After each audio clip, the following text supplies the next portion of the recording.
Oh, the 1,000-year reign, the bane of my existence, and the translation errors of translation errors.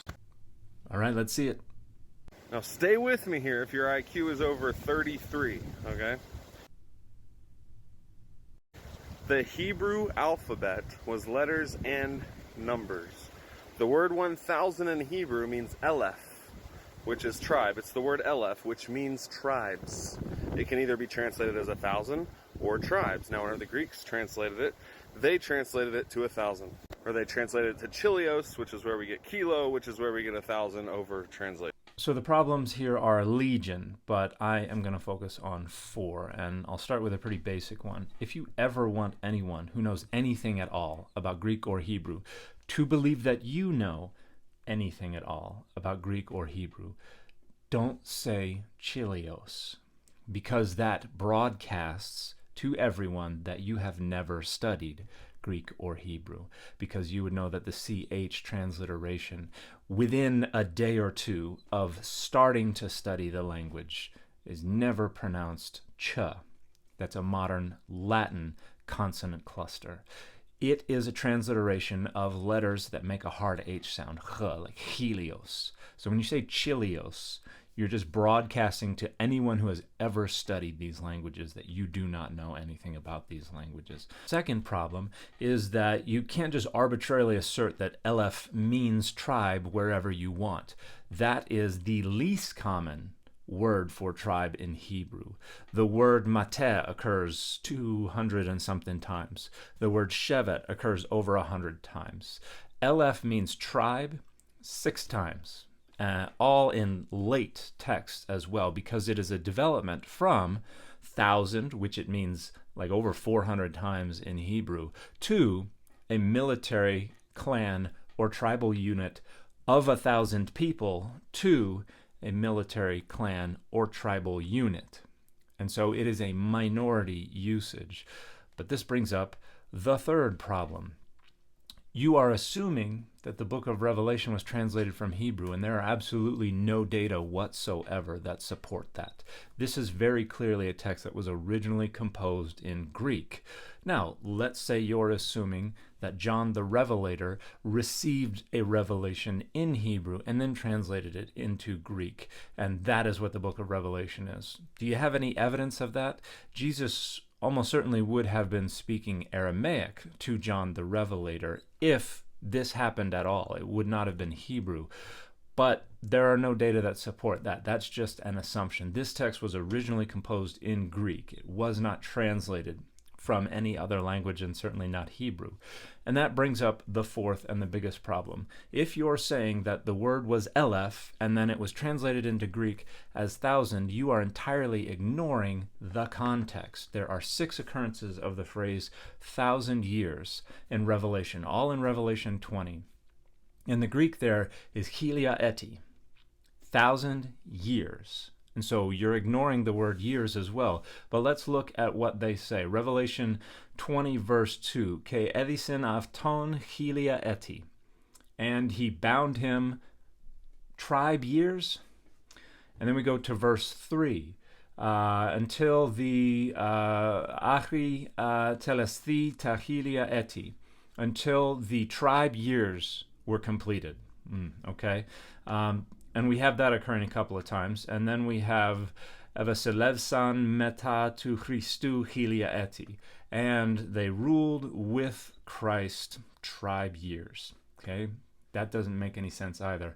And then in verse 5, we have the tribe years are completed again. Then verse 6, we have the ruled with him tribe years again. And then in verse 7, we have the tribe years are completed. So you have to assume that the original statement was something about tribes, but then when John the Revelator wrote it in Greek, he misunderstood and changed everything. Because just saying Aleph means tribe and not 1,000 doesn't help you in light of the context, which very clearly demonstrates that this is a reference to a span of time, and specifically a span of 1,000 years. So none of this works at all, and you very clearly do not have the foggiest idea what you're talking about.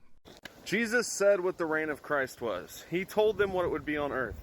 He said he wouldn't sit down on his throne until he came back in his kingdom, which he did in 66 AD. Give me a follow. I have videos explaining all these things. Which means you decided to accept the idea of preterism, and now you are making up evidence for why preterism is the best conclusion.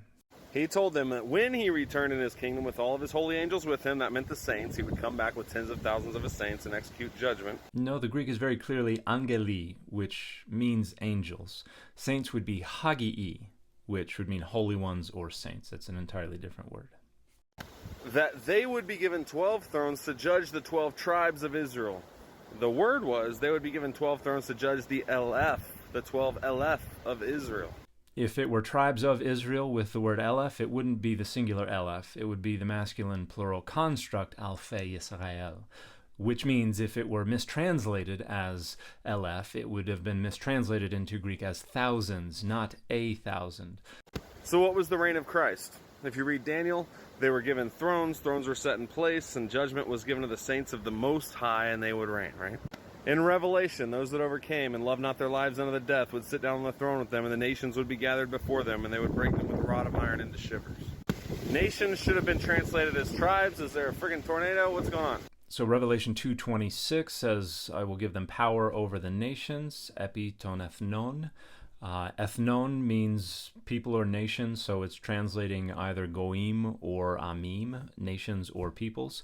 There are absolutely no data whatsoever that support the notion this is a reference to tribes. That's something that's just being made up and arbitrarily asserted.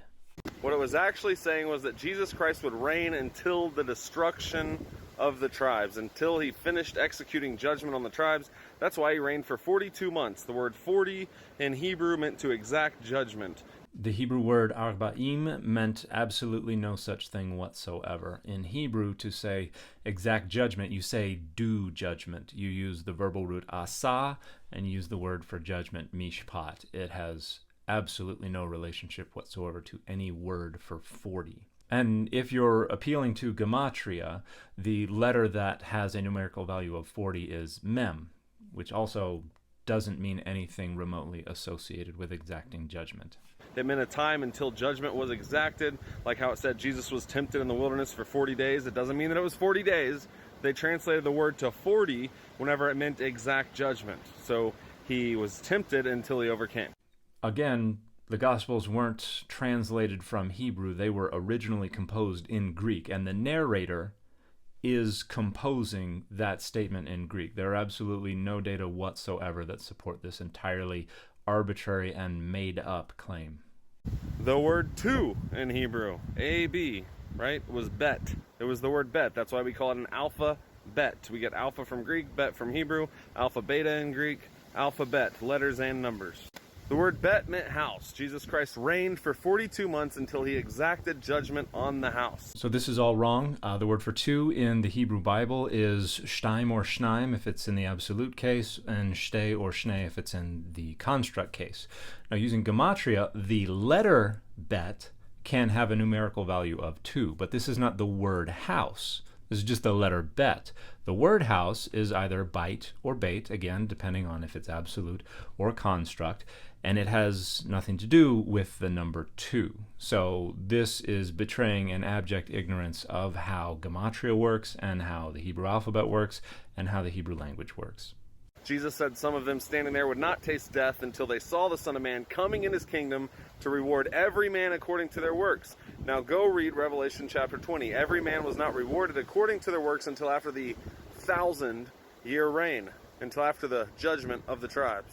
We know that people don't live for 1,000 years. People still had to be alive that Jesus was speaking to before the 1,000-year reign was over. So here we're presupposing univocality. The simple fact is that these are different texts written by different authors in different time periods to different audiences for different reasons. They just disagree. They're not saying the same thing.